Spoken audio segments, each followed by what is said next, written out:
संतोषी माता की जय। भक्तों, आज हम आपको सुनाने जा रहे हैं शुक्रवार के दिन सुनी जाने वाली संतोषी माता की व्रत कथा, जिसके सुनने से संतोषी माता की आशीर्वाद से सुख सौभाग्य बना रहता है और घर में सुख समृद्धि की प्राप्ति होती है, अन्न धन की प्राप्ति होती है। तो इसलिए भक्तों, आप शुक्रवार के दिन संतोषी माता की इस व्रत कथा का अंत तक श्रवण करें और कमेंट में संतोषी माता की जय लिखकर हमारे चैनल को सब्सक्राइब जरूर कर लें और भक्ति तथा श्रद्धा के साथ आप इस व्रत कथा का अंत तक श्रवण करें। तो भक्तों, चलिए हम आपको सुनाते हैं आज शुक्रवार के दिन संतोषी माता की पावन कथा। प्रेम से बोलिए संतोषी माता की जय। एक गांव में एक बुढ़िया रहती थी, जिसके 7 बेटे थे। 6 कमाने वाले थे और एक बेटा निकम्मा था। बुढ़िया माँ 6 पुत्रों का जूठा 7वें पुत्र को देती। 7वां पुत्र एक दिन अपनी पत्नी से बोला, देखो मेरी माता का मुझ पर कितना प्रेम। वह बोली, क्यों नहीं, सबका जूठा हुआ बच्चा तुमको खिलाती है। वह बोला, जब तक आंखों से न देखूं मान नहीं सकता। पत्नी ने हंसकर कहा, देख लोगे तब तो मानोगी। कुछ दिन बाद बड़ा त्योहार आया। घर में 7 प्रकार के भोजन और चूरमा के लड्डू बने। वह पत्नी की बात को जांचने के लिए सिर दर्द का बहाना बनाकर पतला कपड़ा सिर पर ओढ़कर रसोई में जाकर सो गया और कपड़े में से सब देखता रहा। 6 भाई भोजन करने आए। उसने देखा माँ ने उनके लिए सुंदर सुंदर आसन बिछाए, 7 प्रकार की रसोई परोसी और आग्रह कर करके उन्हें भोजन कराती रही। वह देखता रहा। 6 भाई भोजन करके उठ गए। तब माँ ने उनकी 5 थालियों में से लड्डुओं के टुकड़ों को उठाया और एक लड्डू बनाया। जूठन साफ कर माँ ने उसे पुकारा, उठ बेटा उठ, तेरे भाइयों ने भोजन कर लिया, तू भी उठकर भोजन कर ले। उसने कहा, माँ मुझे भोजन नहीं करना, मैं परदेश जा रहा हूँ। माता ने कहा, कल जाना हो तो आज ही जा। वह बोला, हाँ हाँ आज ही जा रहा हूँ। यह कहकर वह घर से निकल गया। चलते समय उसे पत्नी की याद आई। वह गौशाला में कंडे थाप रही थी। वहां वह जाकर बोला, मेरे पास तो कुछ नहीं है, यह अंगूठी है, सो ले लो और अपने कोई निशानी मुझे दो। वह बोली, मेरे पास क्या है, यह गोबर भरा हाथ है। यह कहकर पत्नी ने उसकी पीठ पर गोबर के हाथ की थाप मार दी और वह चल दिया। चलते चलते दूर देश पहुंचा। वहां एक साहूकार की दुकान थी। वहां जाकर बोला, सेठ जी मुझे नौकरी पर रख लो। साहूकार को नौकर की सख्त जरूरत थी। साहूकार ने कहा, काम देखकर तनख्वाह मिलेगी। उसने कहा, सेठ जी जैसा आप ठीक समझे। उसे साहूकार के यहाँ नौकरी मिल गई। वह वहाँ दिन रात काम करने लगा। कुछ दिन में दुकान का लेन देन, हिसाब किताब, ग्राहकों को माल बेचना, सारा काम करने लगा। साहूकार के 7-8 नौकर थे, वे सब चक्कर खाने लगे, लेकिन उसने अपनी लगन, परिश्रम और ईमानदारी से सभी को पीछे छोड़ दिया। उसे अपने किए का फल मिला। सेठ ने भी उसका काम देखा और 3 महीने में ही उसे मुनाफे में साझेदारी बना लिया। परिश्रम करते करते 12 वर्ष में ही वह नगर का नामी सेठ बन गया और सेठ अपना सारा कारोबार उस पर छोड़कर बाहर चला गया। इधर उसकी पत्नी पर क्या बीती वह सुने। सास ससुर उसे दुख देने लगे। गृहस्थी का काम करवा कर उसे लकड़ी लेने जंगल में भेजते। इस तरह घर की रोटियों के आटे से जो भूसी निकलती उसकी रोटी बनाकर रख दी जाती और फूटे नारियल की नरेली में पानी दिया जाता। इस तरह दिन बीतते रहे। एक दिन वह जब जंगल में लकड़ी लेने जा रही थी, तब उसे रास्ते में बहुत सी स्त्रियां संतोषी माता का व्रत करती दिखाई दी। यह वहां खड़ी होकर पूछने लगी, बहन यह तुम किस देवता का व्रत करती हो और इसके करने से क्या फल मिलता है?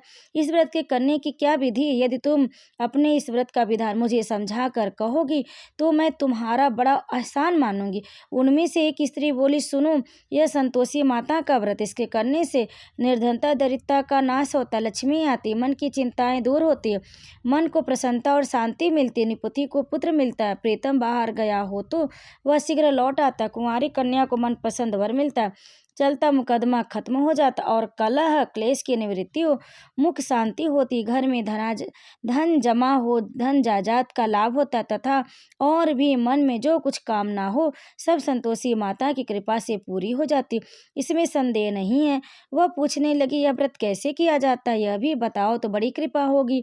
वह स्त्री कहने लगी, बिना परेशानी, श्रद्धा और प्रेम से जितना भी बन सके प्रसाद लेना, 5.25 पैसे से 5.25 आने तथा इससे भी ज्यादा शक्ति और भक्ति के अनुसार गुड़ और चना ले।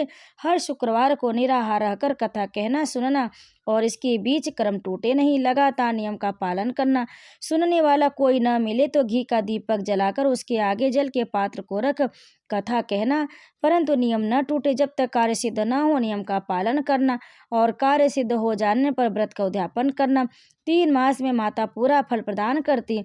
यदि किसी के ग्रह खोटे भी हो तो माता 1 वर्ष में अवश्य उसको अनुकूल करती हैं। कार्य सिद्ध होने पर ही उद्यापन करना चाहिए, बीच में नहीं। उद्यापन में 2.5 सेर आटे का खाजा तथा इसी अनुसार खीर तथा चने का साग बनाना। 8 बच्चों को भोजन कराना, जहाँ तक मिले देवर जेठ भाई बंधु कुटुंब के लड़के लेना, न मिले तो रिश्तेदारों और पड़ोसियों के लड़के बुलाना, उन्हें भोजन करा यथाशक्ति दक्षिणा दे। माता का नियम पूरा करना, ध्यान रखना उस दिन घर में कोई खटाई न खाए। यह सुन वह वहां से चल दे। रास्ते में लकड़ी के बोझ को बेच दिया और उन पैसों से गुड़ चना ले माता के व्रत की तैयारी कर आगे चली।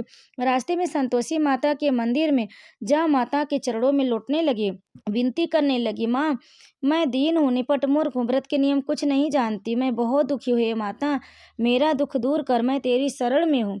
माता को दया आई। एक शुक्रवार बीता कि दूसरे शुक्रवार को ही उसके पति का पत्र और तीसरे शुक्रवार को उसका भेजा हुआ पैसा आ पहुंचा। यह देखकर जेठानी मुंह सिकोड़ने लगी, इतने दिनों बाद इतना पैसा आया, इसमें क्या बड़ाई है। लड़के ताने देने लगे, काकी के पास अब पत्र आने लगा, रुपया आने लगा, अब तो काकी की खातिर बढ़ेगी, अब तो काकी बुलाने से भी नहीं बोलेगी। तब बेचारी सरलता से कहती, भैया पत्र आवे रुपया आवे तो हम सबके लिए अच्छा है।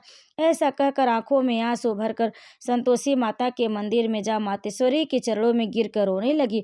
माँ मैंने तुमसे पैसा नहीं मांगा, मुझे पैसे से क्या काम है, मुझे तो अपने सुहाग से काम, मैं तो अपने स्वामी के दर्शन और सेवा मांगती हूँ। तब माता ने प्रसन्न होकर कहा, जा बेटी तेरा स्वामी जल्द ही आएगा।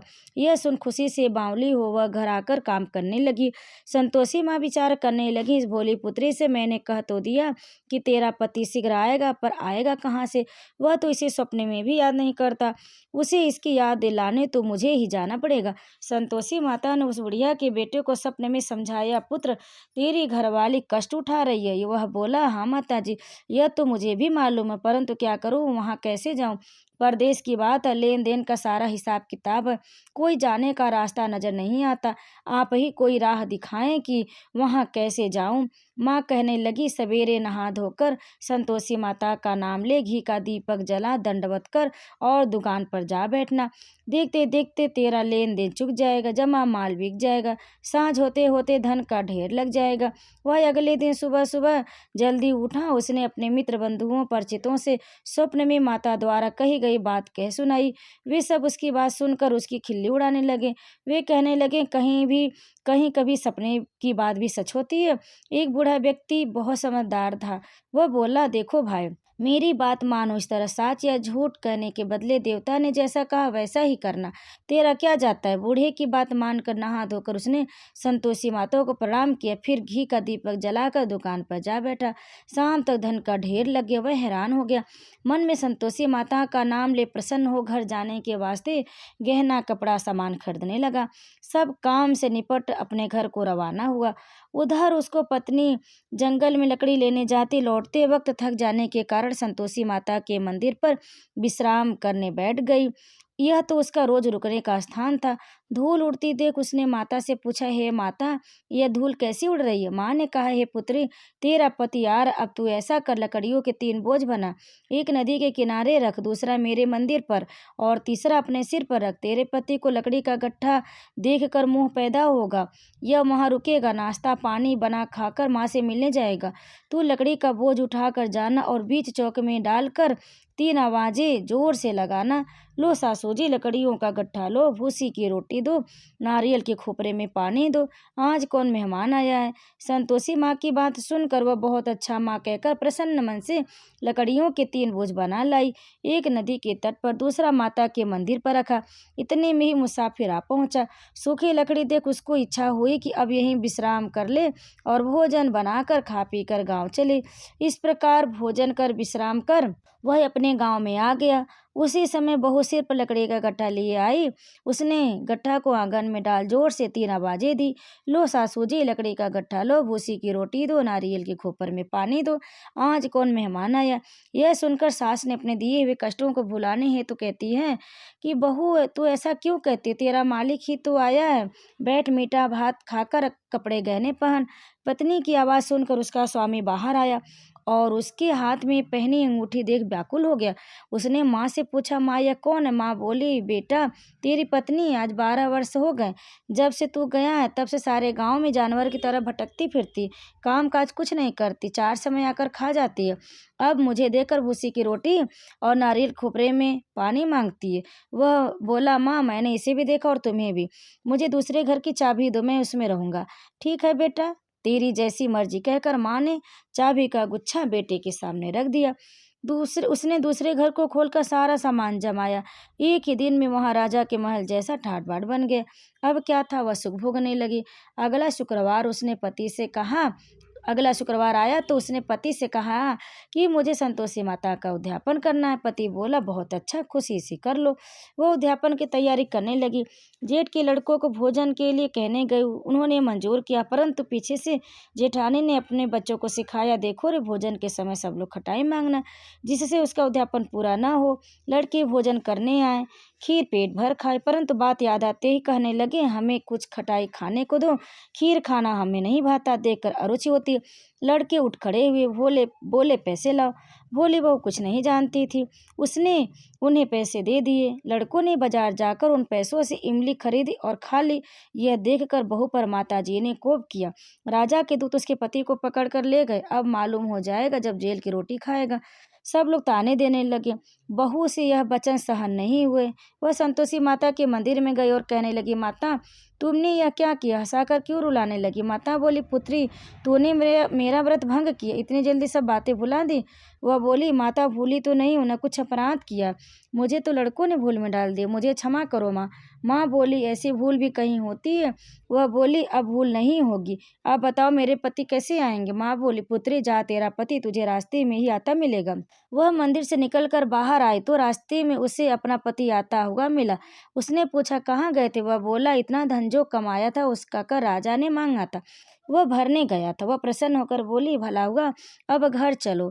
फिर अगला शुक्रवार आया। वह बोली, मुझे माता का उद्यापन करना। पति ने कहा, ठीक है करो। वह फिर जेठ के लड़कों से भोजन को कहने गई। जेठानी ने लड़कों को सिखा दिया कि तुम पहले ही खटाई मांगना। लड़के भोजन करने बैठे हैं, लेकिन भोजन करने से पहले ही कहने लगे, हमें खीर पूरी नहीं भाती, जी बिगड़ता, कुछ खटाई खाने को दो। वह बोली, खटाई खाने को नहीं मिलेगी, खाना हो तो खाओ। उनके उठकर चले जाने पर उसने ब्राह्मणों के लड़के बुलाकर भोजन करवाया। दक्षिणा की जगह उन्हें एक एक फल दिया। इससे संतोषी माता प्रसन्न हो गई। माता की कृपा से 9 माह बाद उसको चंद्रमा के समान एक सुंदर पुत्र प्राप्त हुआ।